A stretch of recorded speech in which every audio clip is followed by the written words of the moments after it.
कि गैर इरादतन हत्या जो थी, अकस्मात जिसको कहते हैं, इसमें हमने दो हिस्से किए। अकस्मात तो किसी भी व्यक्ति से किसी भी स्थिति में हो सकता है। गाड़ी चलाता रहे एक व्यक्ति और रास्ते में कोई भी बेध्यान हुआ या कोई रश कर आ गया और अकस्मात हो गया।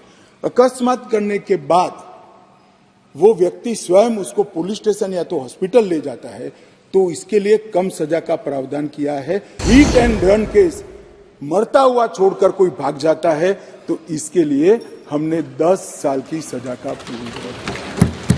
जो आतंकवादी कृत्य करते हैं उनके प्रति कोई दया भाव नहीं होना चाहिए। कठोर से कठोर इनके लिए कानून का प्रावधान होना चाहिए। और ये नरेंद्र मोदी सरकार का उचित ही निर्णय है कि आतंकवाद के लिए ये कानून में हमने जगह दी है। उसके बाद भारत सरकार, किसी राज्य सरकार, विदेश की सरकार, अंतर्राष्ट्रीय सरकारी संगठन के सुरक्षा को बाधित करने वाले कृत्य भी आतंकवादी माने जाएंगे। माने और मैं नहीं मानता इसमें कहीं पर भी कोई गुंजाइश बची है कि इसका दुरुपयोग हो। और मैं सदन को आश्वस्त करना चाहता हूं, कानून तो लिखी हुई चीज है, इसका अमल करते वक्त अगर कोई इसका दुरुपयोग करता है, यहां तक हमारी सरकार का सवाल है साहब, हम उसको रोकेंगे भी और उसको नसीहत भी करेंगे, सजा भी देंगे। और सबसे ऊपर कोर्ट है। अगर किसके ग्रीवेंसेस है तो ये आतंकवाद को रोकने का प्रोविजन भी कोर्ट के ऊपर तो नहीं है। धारा लगते ही कोर्ट इसकी मीमांसा करेगी, मगर इसके डर से आतंकवाद को ही न रोका जाए, मैं इस बात से सहमत नहीं हो सकता। मान्यवर, मैं सदन से अपील करना चाहता हूं कि इस धारा को जो मोदी सरकार लेकर आई है, आपका समर्थन चाहिए, आशीर्वाद चाहिए और जीरो टॉलरेंस का एक संदेश इस सदन से जाना चाहिए। मान्यवर, संगठित अपराध की भी पहली बार व्याख्या की गई है।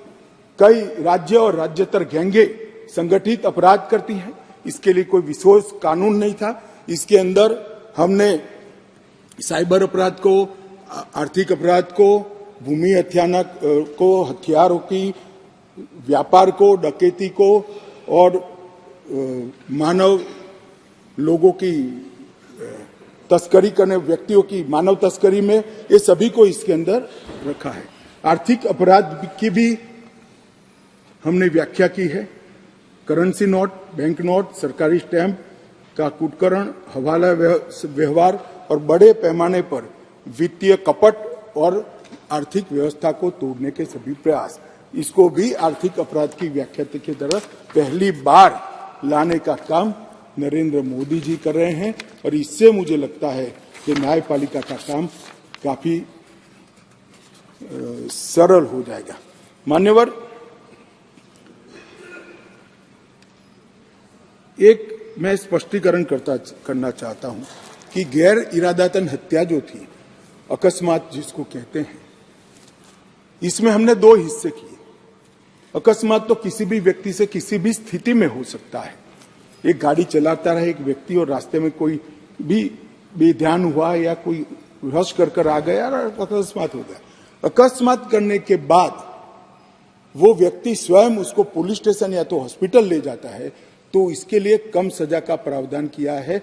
और हिट एंड रन केस, मरता हुआ छोड़कर कोई भाग जाता है, तो इसके लिए हमने 10 साल की सजा का प्रावधान किया। और मैं मानता हूं कि इससे हिट एंड रन के केस में काफी कमी आएगी।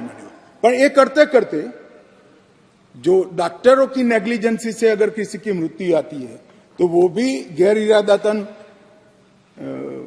हत्या में आ जाती थी, इसकी भी सजा बढ़ गई।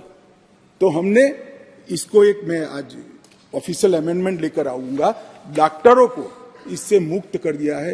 इंडियन मेडिकल एसोसिएशन ने मेरे सामने रजूआत करी थी, हमने इसको मुक्त करने का प्रावधान किया। मान्यवर, मॉब लिंचिंग का नया प्रावधान हम लेकर आए हैं।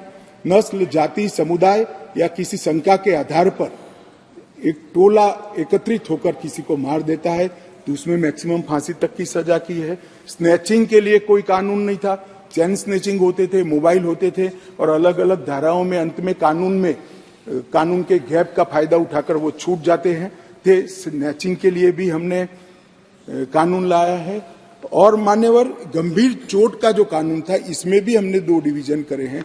किसी के सर पर लाठी मार दी, इंजर्ड हुआ, तो उसको सजा तो होनी चाहिए, परंतु लाठी मारने के कारण वो ब्रेन डेड हो गया या अपाहिज हो गया, तो इसकी सजा इतनी नहीं होनी चाहिए।